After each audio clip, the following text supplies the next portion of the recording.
I was never angry at God, but the night my wife was rushed into the hospital, something inside me began to break. The doctor looked at me and said, "You should call the family." In that moment, I realized I might lose her. 42 years of marriage, and suddenly all I could think was, is this how it ends? I had prayed before, many times, but that night my prayers didn't sound polite anymore. They sounded desperate. For the first time in my life, faith was no longer something I talked about on Sundays. It was the only thing I had left to hold. And when heaven felt silent, I didn't know what scared me more, losing her or realizing my faith might not be as strong as I believed. Margaret and I never had a dramatic love story. No grand romance, no perfect moments you see in films, just a quiet life built over time. She was the steady one, the one who remembered birthdays, returned phone calls, kept the cupboards full. I fixed things around the house, worried about the bills, tried to carry what felt heavy so she wouldn't have to. Somehow, without noticing it, we became each other's normal. And you don't realize how sacred normal is until it's threatened.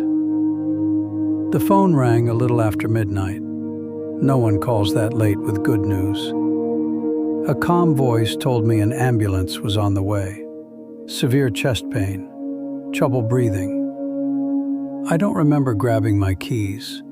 I only remember the silence of the drive and the sound of my own thoughts racing ahead of me. Hospitals at night feel different, too bright, too awake, as if the world forgot to sleep. They wheeled her past me quickly. Tubes, wires, oxygen. I caught only a glimpse of her face. She looked smaller than I remembered. That frightened me more than anything. Then the doors closed, and I was left outside, waiting. I bowed my head and prayed. Not the practiced kind, not the careful church words, just this. God, please don't take her. Again and again, as if repeating it might make it more true. Maybe you've prayed a prayer like that, the kind that rises from fear rather than faith, where you stop worrying about sounding proper and simply speak. Waiting is a strange kind of pain. Nothing is happening, yet everything feels like it is. A clock ticked somewhere behind me. A nurse walked past with quiet urgency. Machines hummed through the walls. Life and death moving in rooms I could not enter. And all I could do was sit there. After a while, my prayers slowed. Not because I stopped believing, but because doubt had quietly entered the room. Where are you, God? I didn't say it out loud. I was almost ashamed of the question, but it was there. I had trusted Him all my life, through smaller troubles, ordinary disappointments.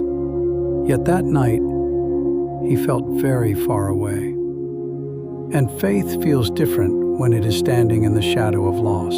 I looked down at my hands that had carried groceries, held hers on long walks, waved goodbye to children who grew up too fast. They were trembling, not violently, just enough for me to notice. I realized then I was not in control, and maybe I never had been. A thought slipped through before I could stop it. I have trusted you, haven't I?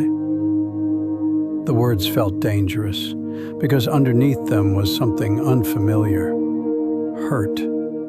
Not rage, not rebellion, just the ache of wondering why heaven seemed silent when I needed it most.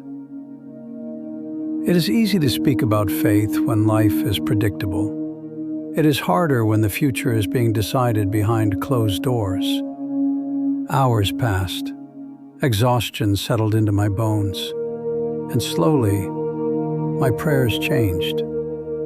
I stopped telling God what I needed Him to do. Instead, I whispered, "God, I don't understand this, but help me trust you anyway." Something loosened inside me when I said that. Not relief, not certainty, just a quiet release, like unclenching a fist you didn't know you were holding. For the first time that night, I noticed something unexpected. Peace. Not loud, not overwhelming, just enough to steady me. And I began to wonder, maybe God had not been absent at all. Maybe He had been sitting with me in the silence. We often expect God to answer with noise, with change, with immediate rescue. But sometimes His presence is quieter than that. Sometimes it feels like strength you did not have a moment ago. Near morning, the doctor finally walked toward me. You learn to read faces in moments like that. His was gentler than before. "She's stable," he said. I hadn't realized how tight my chest was until that instant, when I could finally breathe again. When I stepped into her room, the machines still surrounded her, but the rhythm was steady. I watched her breathe. Such a simple thing, breath. Yet in that moment, it felt like a miracle. Not the dramatic kind people speak about, just the quiet gift of one more day.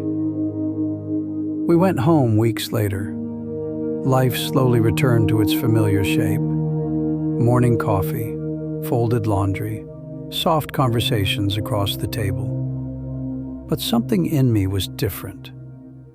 Faith was no longer just a belief I carried when life was calm. It had become something I held on to when life trembled. I learned that faith is not about controlling outcomes. It is about trusting God, even when you cannot see what He is doing. One day, you may sit in a place you never expected, waiting for news you cannot control. And in that moment, you might wonder where God is. If that day comes, remember this: silence does not mean absence. Sometimes God is closest when He seems quiet. I was never angry at God, but that night, my faith grew deeper than comfort, because I discovered that God is not only present in our blessings, He is present in our trembling.